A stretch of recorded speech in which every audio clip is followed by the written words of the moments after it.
Republican Indiana Attorney General Todd Rokita has been hit with a formal misconduct complaint over his threats to prosecute Dr. Caitlin Bernard, who performed an abortion for a 10-year-old rape victim from Ohio. During a recent Fox News interview, Rokita attacked Bernard's credentials as a doctor and said he and his office were looking into potentially having her license to practice medicine pulled. Rokita said, "We have this abortion activist acting as a doctor with a history of failing to report, so we're gathering the information. We're gathering the evidence as we speak, and we're going to fight this to the end, including looking at her licensure if she failed to report."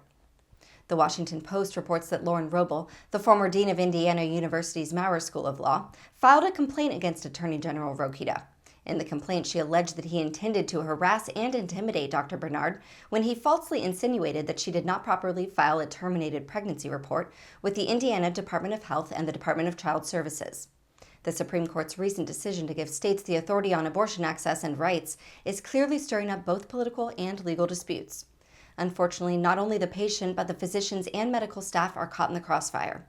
Let's listen to how Indiana's Attorney General's threats are affecting doctors in the state he represents. Attorney General Todd Rokita's push to investigate Dr. Caitlin Bernard has ignited concern and frustration among doctors here in Indiana. In fact, one doctor told us it makes his job harder. We've got Karen back in studio with us tonight at 6, and doctors say they really need support, right? Yeah, especially from elected officials. And I spoke with Dr.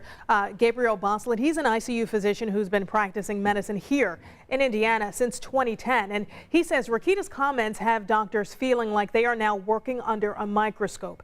And he's frustrated and sad at Rokita's stance on this issue. It makes me terribly uncomfortable. You know, I mean, the Attorney General is a powerful position, no doubt about it. And for the Attorney General to go after someone for simply doing their job makes it really hard for us in the state who are tasked with bringing other physicians in here to practice with us. And Boslet went on to say that it will be challenging to recruit physicians here in Indiana and that doctors need those elected officials who will support them and not target them. The overturning of Roe v. Wade will have repercussions for years to come for all Americans. The threats of litigation against Dr. Caitlin Bernard, who performed an abortion for a 10-year-old rape victim, may be a preview of the legal battles to come, and unfortunately a reason for physicians to hesitate before treating pregnant women for a range of medical issues. Stay tuned for more updates, and thank you for watching Raw Story TV. Please be sure to check out the headlines at rawstory.com. Stay informed and tap below to take action by liking, subscribing, and joining all those who like their news raw.